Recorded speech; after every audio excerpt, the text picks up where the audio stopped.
দেখেন 2024-এর জুলাই আগস্টে যে পরিবর্তনটা হয়েছে এই পরিবর্তনটাতে সকল রাজনৈতিক দল অংশগ্রহণ করেছে, কিন্তু এটা রাজনৈতিক দলের নেতৃত্বে হয় নাই। এইটা আমি নিজে রাজনৈতিক দলের কর্মী, আমরা নিজেরা রাস্তায় ছিলাম, আপনারা দেখেছেন, আন্দোলনের সংগ্রামে ছিলাম, কিন্তু দিন শেষে এটা আমাদের নেতৃত্বে হয় নাই।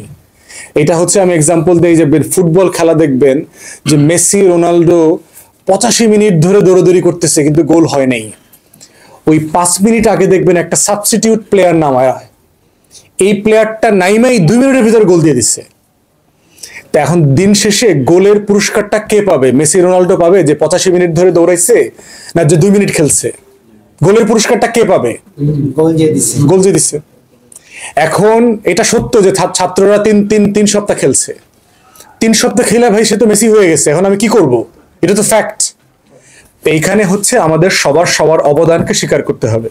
ছাত্রদেরকে স্বীকার করতে হবে যে 16 বছর ধরে রাজনৈতিক দল, নেতাকর্মীরা ফ্যাসিবাদ বিরোধী আন্দোলনের যে চুলাটা ছিল, এই চুলাটাতে আগুন জ্বালায় রাখছে, তাওয়াটা গরম করে রাখছে। তাওয়াটা গরম ছিল বলেই তারা এসে 3 সপ্তাহ রুটি বানাইতে পারছে। আর রাজনৈতিক দলকেও স্বীকার করতে হবে যে আমাদের ডাকে দেশের সাধারণ মানুষ 16 বছরের নামে নাই। It's a fact. শুধু রাজনৈতিক দলের নেতাকর্মীরা নেমেছে, কিন্তু ফ্যাসিবাদ বিরোধী আন্দোলনে সারা বাংলাদেশকে যেভাবে সামিল করবার প্রয়োজন ছিল সেটা আমরা রাজনৈতিক দলগুলো পারি নাই। এটা আমাদের ব্যর্থতা, কারণ তার ভাষায় আমি কথা বলতে পারি নাই। সে যেভাবে ডাকলে সে ডাকে সাড়া দিত, আমি সেভাবে ডাক দিতে পারি নাই। এটা আমার ফেলিওর আছে। এই জন্য সবাই সবার অবদানকে স্বীকার করে এই বাস্তবতাটা মেনে নিতে হবে। তাহলে পার্থক্যটা কেন, এই এক্সাম্পলটা কেন দিলাম? রাজনৈতিক দলের নেতৃত্বে যদি ফ্যাসিবাদী সরকারের পতন হইতো, তাহলে এটার প্রধান এবং একমাত্র দাবি থাকতো নির্বাচন। কিন্তু যেহেতু ছাত্রদের নেতৃত্বে আন্দোলনটা সফল হয়েছে, গণ অভ্যুত্থান হয়েছে, তার দাবি কিন্তু একমাত্র নির্বাচন না। আপনি ওয়ালে দেখেন, আমি নিশ্চিত সিলেটের ওয়ালেও তারা দেয়াল লিখন করেছে। আমি যেহেতু সারা বাংলাদেশে যাই, আমি কোনো জায়গায় ছাত্রদের দেয়াল লিখন দেখি নাই যে অবিলম্বে নির্বাচন দেন, কোথাও দেখি নাই। আপনারা যদি চোখে পড়ে থাকে সাংবাদিক ভাইদের, আমাদেরকে দুটো ছবি তুলে দেবেন। ছাত্ররা কেউ বলে না অবিলম্বে নির্বাচন চাই। এর মানে কি বাংলাদেশে নির্বাচন হবে না? হবে, হইতেই হবে, সার্টেনলি হইতে হবে। গণতন্ত্রের যাত্রাতে নির্বাচন ছাড়া বিকল্প নাই।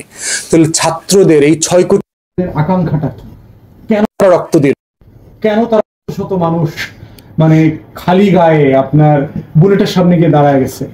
71 সালে আমাদের দেশে মানুষ যুদ্ধ করে রক্ত দিচ্ছে, অস্ত্র হাতে ছিল।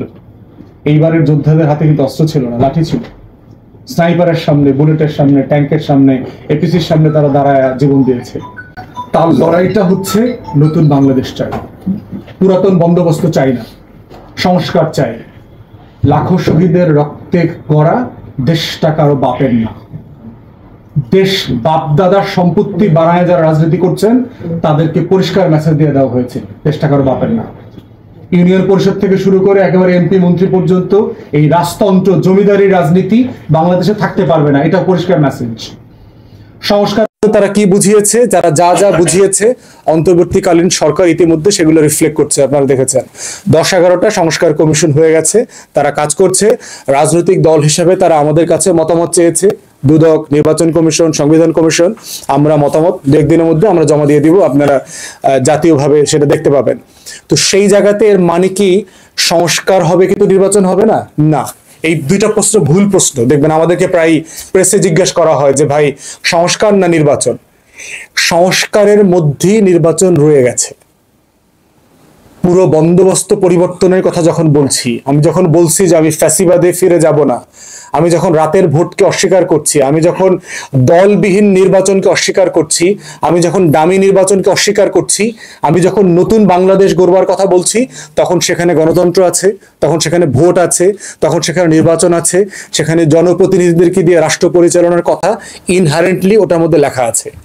অতএব আমাদের পক্ষ থেকে বক্তব্য হচ্ছে এই সরকারটা সংবিধানের অন্তর্বর্তীকালীন নির্বাচনকালীন সরকার না, এটা গণ অভ্যুত্থানের সরকার। বাংলাদেশের ইতিহাসে এত জনপ্রিয় সরকার কখনো হয়নি। বলা হচ্ছে সে অনির্বাচিত। কিভাবে অনির্বাচিত? 71 সালে যুদ্ধ হয়েছে, এটা কি নির্বাচনের মাধ্যমে যুদ্ধ হয়েছে? যুদ্ধের পরে যে আওয়ামী লীগ দেশ শাসন করেছে, ভোট করছিল, গণপরিষদ করেছিল, সংবিধান পাশ করলো, ভোট হয়েছিল? হয় নাই তো, কারণ যুদ্ধ তার ম্যান্ডেট। বর্তমান সরকারের ম্যান্ডেট হচ্ছে গণ অভ্যুত্থান, 1700 শহীদের রক্ত, 26,000 মানুষ আহত হয়েছে, 600 মানুষ আপনার অন্ধ হয়ে গেছে, তারাই এই সরকারের ম্যান্ডেট। অতএব এটা অনির্বাচিত সরকার না, এটা ব্যাপক গণভিত্তি হচ্ছে গণ অভ্যুত্থানের মধ্য দিয়ে নির্বাচিত সরকার।